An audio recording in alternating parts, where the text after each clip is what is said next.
Dear students, आज हम लोग पढ़ेंगे ओम्स लॉ। ये ओम्स लॉ आपने क्लास 10 में भी पढ़ा होगा, फिर अभी हम पर डिस्कस कर रहे हैं। इसको ध्यान से देखेंगे क्योंकि पूरा का पूरा इलेक्ट्रिसिटी बेस्ड है ओम्स लॉ पर, इसलिए ओम्स लॉ को ध्यान में रखना बहुत जरूरी है। हम लोगों ने पिछले वीडियो में डिस्कस किया था कि ड्रिफ्ट स्पीड क्या होता है। हमने कहा था, याद कीजिए, कि if n particles each of charge q passes through a cross section of a conductor with velocity with speed v, then electric current associated with the area A is I is equal to NQAVD। अगर हम Q के जगह पर electron मान लें कि किसी conductor में इलेक्ट्रॉन ड्रिफ्ट कर रहा है, तो इलेक्ट्रिक फील्ड के कारण इलेक्ट्रिक फील्ड का ड्रिफ्ट कर रहा है। तो हम अगर वेलोसिटी की जगह पर ड्रिफ्ट स्पीड दे दें, क्यू चार्ज के बदले में हम इलेक्ट्रॉन दे दें, तब ऐसी स्थिति में हम लिख सकते हैं I is equal to NEAVD, और इसलिए VD is equal to I by NEA। फिर मैंने आपको कहा था कि I बाई A को हमने कहा था कि करंट डेंसिटी होता है, इसलिए इसको हम लिख सकते हैं J बाई NE। इसलिए current density J is equal to NEVD। यह करंट डेंसिटी हो गया, यह current density is equal to NEVD। फिर मैंने ड्रिफ्ट स्पीड को एटॉमिक कांस्टेंट्स के फॉर्म में लिखकर बताया था। आपको याद होगा, मैंने कहा था कि VD is equal to half E by M, ऐसा हमने डिस्कस किया था। तो इस VD के जगह पर क्या हम लिख सकते हैं, this is equal to NE into EE by 2M into tau भी था, इंटू टाउ, जहां टाउ एवरेज रिलैक्सेशन टाइम था। तो इसको हम क्या लिख सकते हैं कि NE square E by 2M into tau. This is current density. Current density के फॉर्म में हम इसको लिख सकते हैं। अब एक चीज देखिए यहां कि NE स्क्वायर 2M और टाउ ये सब कांस्टेंट क्वांटिटी हैं, और इस सब कांस्टेंट क्वांटिटी को एक साथ लिखें तो लिख सकते हैं J is equal to sigma into E। और J is equal to sigma into E जब लिखेंगे तो यहां सिग्मा क्या होगा, where sigma is equal to NE square tau by 2M। यह सिग्मा है, और इस सिग्मा को हम कंडक्टिविटी ऑफ द कंडक्टर कहेंगे, कंडक्टिविटी ऑफ द मेटल कहें या कंडक्टिविटी ऑफ द कंडक्टर कहें। This is where it is sigma is called conductivity of the material. यह एक कांस्टेंट क्वांटिटी है।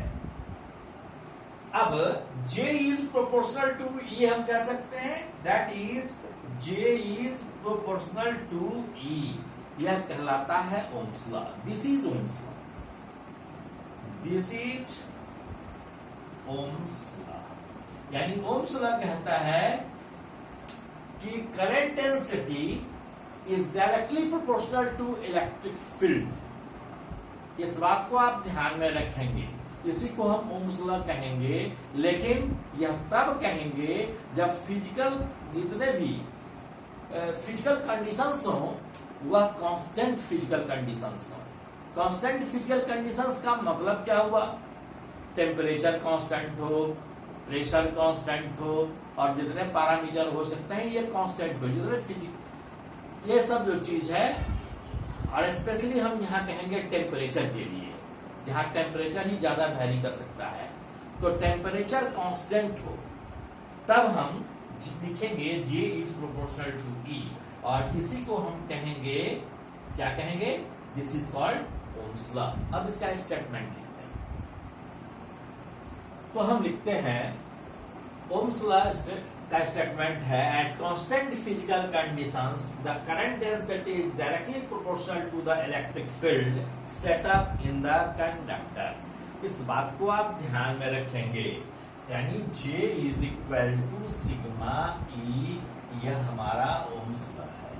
इसको हम अदर फॉर्म में भी लिख सकते हैं। हम कैसे अदर फॉर्म में लिख सकते हैं इसको भी देख लें। क्या हम J को I बाई A लिख सकते हैं? हम J को हम लिख सकते हैं I बाई A। सिग्मा हमारा कंडक्टिविटी है, तो सिग्मा को सिग्मा लिखते हैं। और मान लीजिए कि यह कंडक्टर है, सपोज कीजिए कि यह कंडक्टर है, इसका लेंथ L है और इसके क्रॉस पोटेंशियल डिफरेंस V है, तब हम इलेक्ट्रिक फील्ड E बराबर हम V बाई L लिख सकते हैं।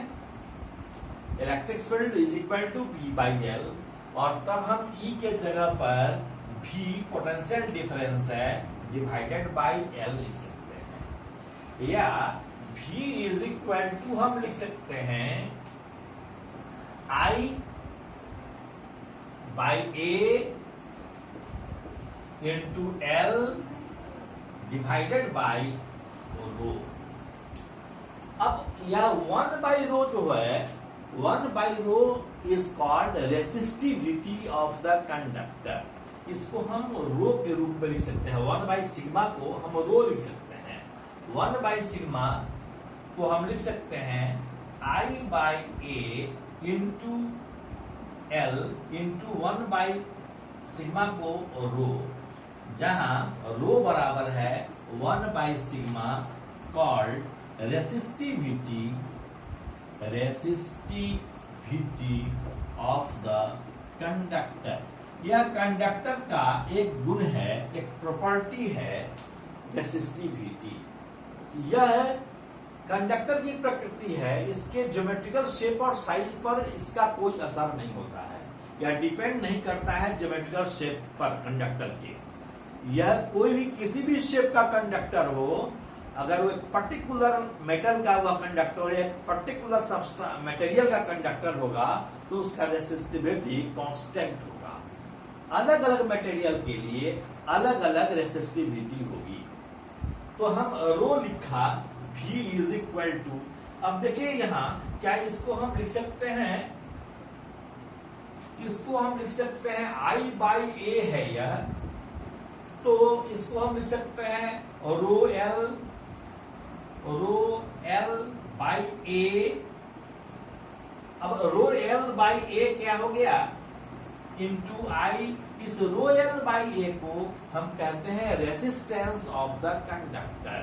सो this is equal to R into I, R into I। So V is proportional to I। ऐसा आपने क्लास 10 में पढ़ा होगा कि एट कांस्टेंट फिजिकल कंडीशन और at constant temperature potential difference across the conductor is directly proportional to the electric current. यानी जैसे जैसे या पोटेंशियल डिफरेंस जैसे जैसे बढ़ेगा, वैसे वैसे इलेक्ट्रिक करंट भी बढ़ेगा। पोटेंशियल डिफरेंस के बढ़ाने से I का वैल्यू बढ़ेगा, या I अगर बढ़ेगा तो पोटेंशियल डिफरेंस बढ़ेगा।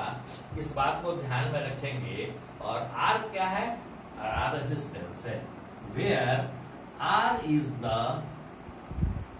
Is equal to rho L by A called resistance of the conductor, resistance of the conductor. इस बात को आप ध्यान में रखेंगे। This is another form of Ohm's law. This is another form of Ohm's law. अब यदि हम ग्राफ बनावे V और I के बीच, सपोज कीजिए कि इधर हम V रखें और इधर हम I रखें।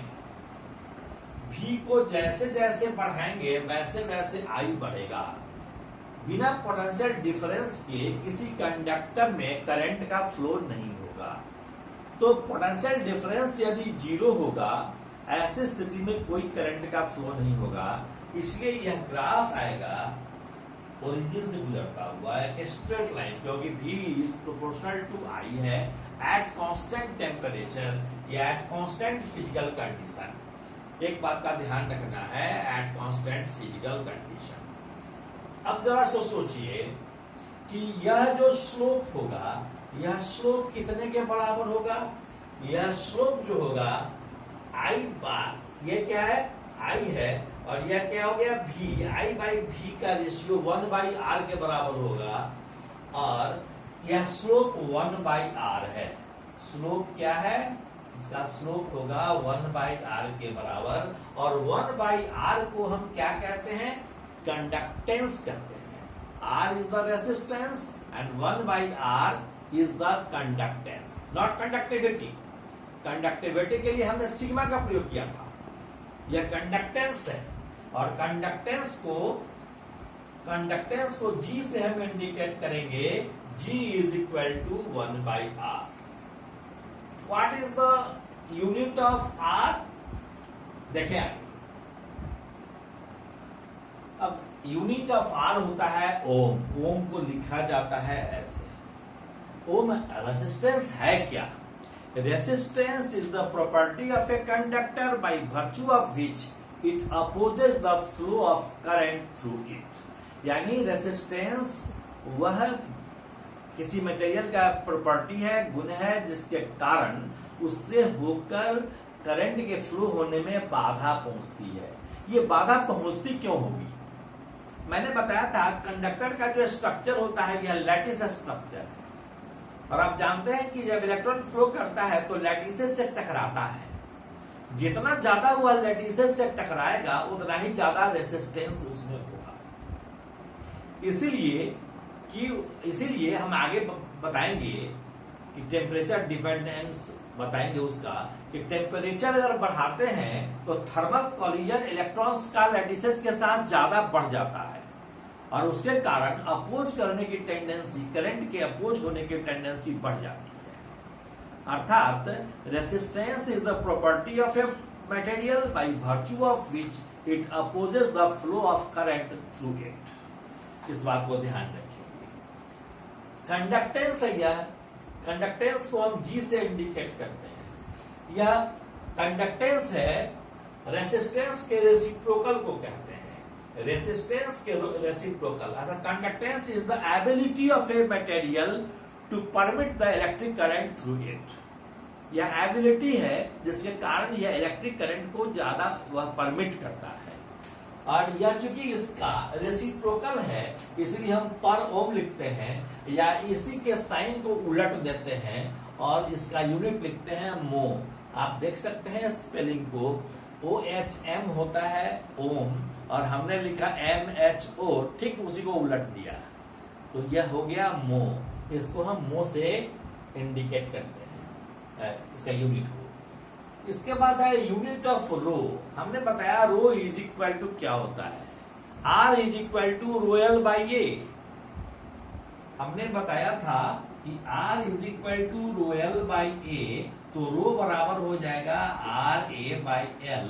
इसलिए यूनिट इसका हो जाएगा ohm metre square by metre. एक मीटर कैंसिल हो जाएगा, ओम मीटर। और रो का रेसिप्रोकल होगा सिग्मा, तो रेसिप्रोकल होगा सिग्मा, तो इसका यूनिट क्या होगा? पर ओम पर मीटर होगा। तो ये यूनिट काफी ख्याल रखेंगे। इस पर बहुत सारे क्वेश्चंस पूछे जाते हैं, स्पेशली मेडिकल लेवल में या बोर्ड लेवल में, कि यदि हम लेंथ को दूना कर दें, एरिया को आधा कर दें, तब रेसिस्टेंस पर क्या प्रभाव पड़ेगा, या कि अगर रेसिस्टेंस को हम अगर हम एरिया को 10% घटा दें, लेंथ को हम बढ़ा दें, तो क्या रेसिस्टेंस पर असर पड़ेगा, इत्यादि इत्यादि क्वेश्चंस पूछे जाते हैं। तो इसके बाद अब हम पढ़ने वाले हैं colour code of carbon resistance. Nowadays, carbon resistors are widely used in electronic appliances। ये कार्बन रेसिस्टर क्या होता है? जब आप कोई भी इलेक्ट्रॉनिक एप्लियंस को देखेंगे तो उसमें आपको कुछ सिलिंड्रिकल आपको ऐसा सिलिंड्रिकल शेप का आपको रेसिस्टर मिलेगा।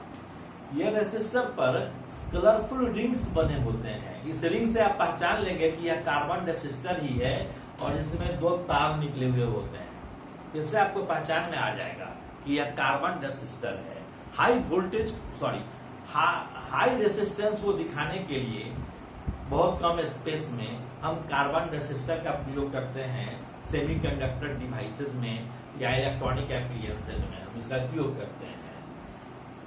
अब इसमें देखिए कि इसमें 4 कलरफुल रिंग्स हैं।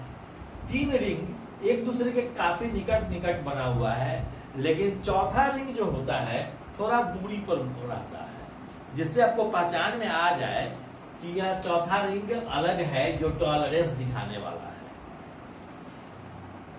यह 2 रिंग जो है यह बताता है सिग्निफिकेंट डिजिट्स को, यह तीसरा बताता है मल्टीप्लायर और यह चौथा बताता है टॉलरेंस। अगर चौथा रिंग एब्सेंट हो तो माना जाता है कि टॉलरेंस ±20% है। यहां जनरली अगर चौथा कलरफुल रिंग प्रेजेंट है तो या तो यह गोल्ड होगा या सिल्वर होगा। गोल्ड के लिए टॉलरेंस ±5% है और सिल्वर के लिए ±10% है। यह टॉलरेंस क्या होता है, सिग्निफिकेंट डिजिट क्या होता है, मल्टीप्लायर से क्या समझते हैं, इसको हम पहले कलर कोड लिखते हैं, उस कलर कोड में दिखाएंगे और एक प्रॉब्लम से इसको हम क्लैरिफाई करेंगे। देखते हैं। अब देखिए मैंने सबका कोडिंग लिखा है। यहाँ कलर दिखा रहा हूं, यहाँ सिग्निफिकेंट डिजिट दिखा रहा हूं, यहाँ मल्टीप्लायर दिखा रहा हूं, यहाँ टॉलरेंस दिखा रहा हूं। पहला कलर है ब्लैक। ब्लैक के लिए सिग्निफिकेंट डिजिट में मैंने लिखा 0 और मल्टीप्लायर में 10⁻0।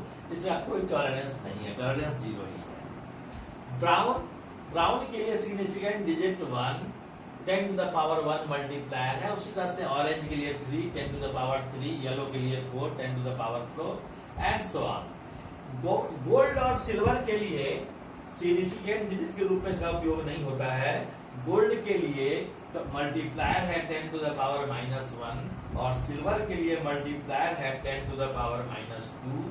लेकिन टॉलरेंस, गोल्ड का टॉलरेंस है ±5% और सिल्वर का टॉलरेंस है ±10%। और अगर कोई कलर नहीं रहे, चौथा कलर एब्सेंट हो तो ±20%। और इसको हम एक प्रॉब्लम से दिखा रहे हैं। जस्ट यहाँ एक बगल में प्रॉब्लम बना रहे हैं और आपको दिखा रहे हैं। सपोज कीजिए कि ऐसा कोई कार्बन रेसिस्टर है और कलरफुल रिंग को आप देख रहे हैं। आप वो कंसीडर कीजिए कि यह कलर आपको दिखाई दे रहा है। सपोज कीजिए कि आपको ऑरेंज दिखाई दे रहा है, यह आपको व्हाइट दिखाई दे रहा है। सपोज कीजिए कि यह आपको ग्रीन दिखाई दे रहा है, यह आपको सिल्वर दिखाई दे रहा है, चाहे मान लीजिए गोल्ड दिखाई दे रहा है। अब कह रहा है कि इसका रेसिस्टेंस कितना होगा, इस कार्बन रेसिस्टर का रेसिस्टेंस कितना होगा। तो हम इसका रेसिस्टेंस लिखते हैं। कैसे लिखेंगे सो देखिए।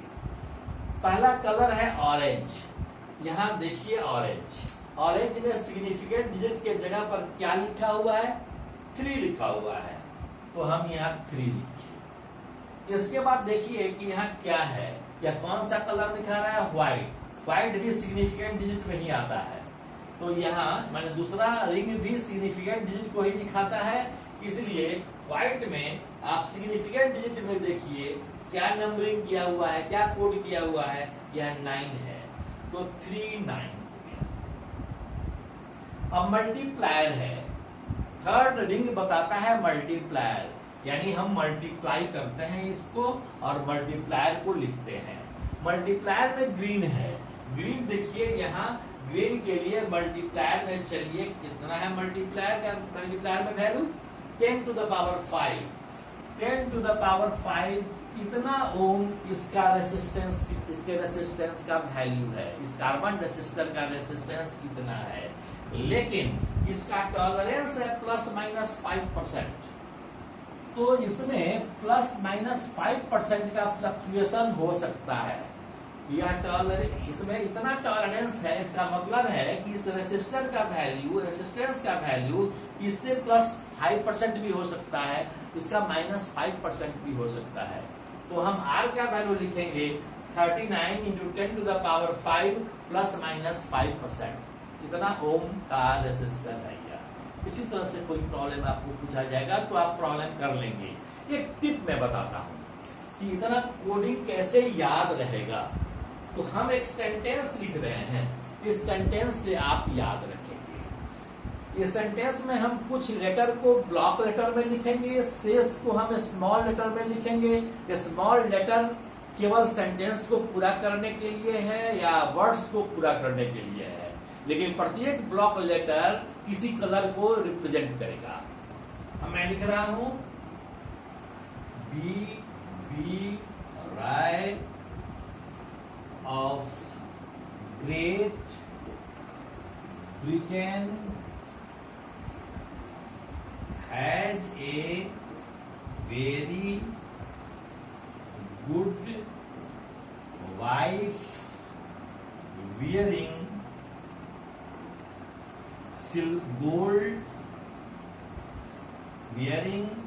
gold and silver। आप वियरिंग गोल्ड एंड सिल्वर को छांट भी सकते हैं, इसको लिखना बहुत जरूरी नहीं है। इतना ही आप याद रखें, बहुत हो गया। B B Roy of Great Britain has a very good wife. आप इसका कोडिंग कैसे करते हैं कि जहां जहां ब्लॉक लेटर है वहां नंबरिंग कर देते हैं 0 1 2 3 4 5 6 7 8 9। इसको हम मिटा ही रहे हैं। अब इतना हमने लिख दिया। अब इससे हम मालूम कर सकते हैं सीधे, जैसे हमको अभी मालूम करना होगा। सपोज कीजिए कि हम इसका कलर बदल देते हैं। यह कलर मान लीजिए कि हम ऑरेंज के जगह पर सपोज कीजिए कि यही है कार्बन रेसिस्टर, यहां हमने ब्लू लिखा, ब्लू। यहां हमने ग्रे लिखा, यहां मैंने